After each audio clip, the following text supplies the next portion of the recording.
aku menginfakkan hartaku di jalanmu ya Allah. Allah Subhanahu wa ta'ala berkata, kamu berdusta, melainkan kamu menginfakkan hartamu agar kamu disebut sebagai orang yang dermawan. Dan orang-orang telah menyebutmu demikian.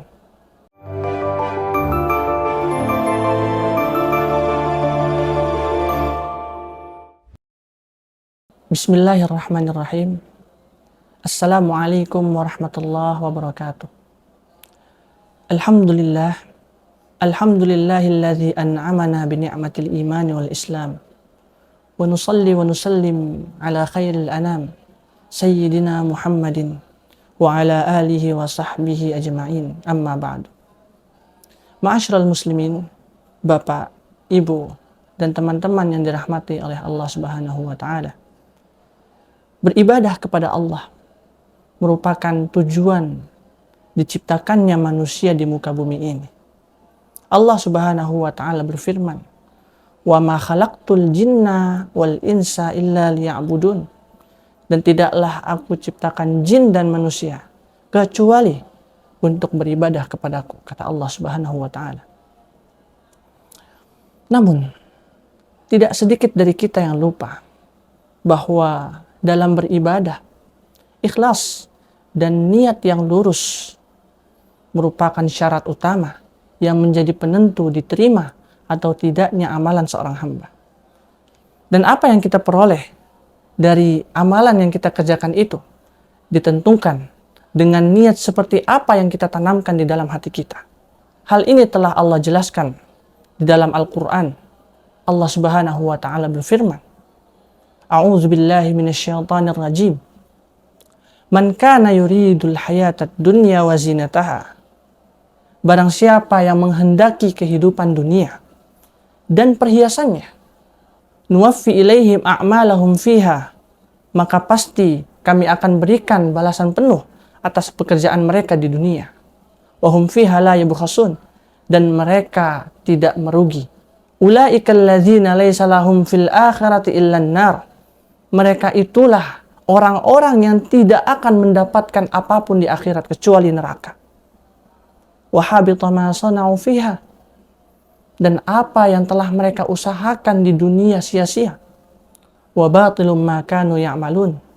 Dan terhapuslah apa yang telah mereka kerjakan. Dari ayat ini, Allah Subhanahu wa ta'ala menjelaskan kepada kita bahwasannya ketika seorang hamba mengerjakan suatu amalan, namun bukannya ia mengharapkan ridha Allah dan memperoleh pahala darinya, ia justru berharap agar amal yang ia kerjakan dapat membukakan pintu rizki baginya, berharap harta dunia, maka itulah yang akan ia peroleh. Namun akibatnya, ia tidak akan mendapatkan apa-apa di kehidupan akhir. Sejalan dengan hal ini, Nabi Shallallahu Alaihi Wasallam menyampaikan di dalam hadisnya yang masyhur yang diriwayatkan oleh Umar radhiyallahu anhu, Innamal a'malu bin niyat wa innama likulli imri'in ma nawa. Sesungguhnya setiap amalan tergantung dengan niatnya, dan sesungguhnya setiap orang akan mendapatkan sesuai dengan apa yang diniatkannya. Faman kanat hijratuhu ilallahi wa rasulih fahijratuhu ilallahi wa rasulih. Maka barang siapa yang hijrahnya diniatkan karena Allah dan Rasulnya, maka hijrahnya itu dinilai karena Allah dan Rasulnya. Wa man kanat hijratuhu lidunya yusibuha aw imra'atin yankihuha fahijratuhu ila ma hajara ilaih. Namun barang siapa yang niat hijrahnya karena dunia yang hendak ia peroleh atau wanita yang hendak dinikahinya, maka hijrahnya itu dinilai sesuai dengan apa yang menjadi tujuan hijrahnya. Ma'asyiral muslimin, betapa pentingnya perkara niat ini, sampai-sampai Nabi Shallallahu Alaihi Wasallam memperingatkan kita untuk terus memperbaiki niat setiap kali ingin mengerjakan amal soleh. Karena kelak di akhirat nanti akan ada sekelompok orang yang mengerjakan amal kebajikan yang besar, namun ia dijerumuskan oleh Allah ke dalam api neraka. Mengapa demikian? Tidak lain dan tidak bukan. Hal itu disebabkan karena niatnya yang tidak ikhlas untuk Allah Subhanahu wa taala. Nabi Shallallahu alaihi wasallam menceritakan kisah ini di dalam hadisnya yang diriwayatkan oleh Abu Hurairah radhiyallahu anhu. Manusia yang pertama kali diadili adalah orang yang mati syahid. Lalu ia dihadapkan kepada Allah Subhanahu wa taala. Allah taala bertanya, "Apa yang telah engkau kerjakan di dunia?" Ia menjawab, "Aku berperang karena engkau, sehingga aku mati syahid." Allah Subhanahu wa taala menjawab, "Kamu berdusta, melainkan kamu berperang agar orang-orang menyebutmu sebagai pemberani, dan mereka telah menyebutmu demikian." Maka diperintahkanlah ia untuk dilemparkan di dalam api neraka. Kemudian didatangkan lagi orang yang menuntut ilmu dan mengajarkannya serta rajin membaca Al-Quran. Allah Ta'ala bertanya kepadanya, "Apa yang telah engkau kerjakan di dunia?" Ia menjawab, "Aku menuntut ilmu dan mengajarkannya serta membaca Al-Quran karena kamu ya Allah." Namun apa yang dikatakan Allah Subhanahu wa taala? Kamu berdusta. Melainkan kamu menuntut ilmu agar kamu disebut sebagai orang alim, dan kamu membaca Al-Quran agar kamu disebut sebagai qari.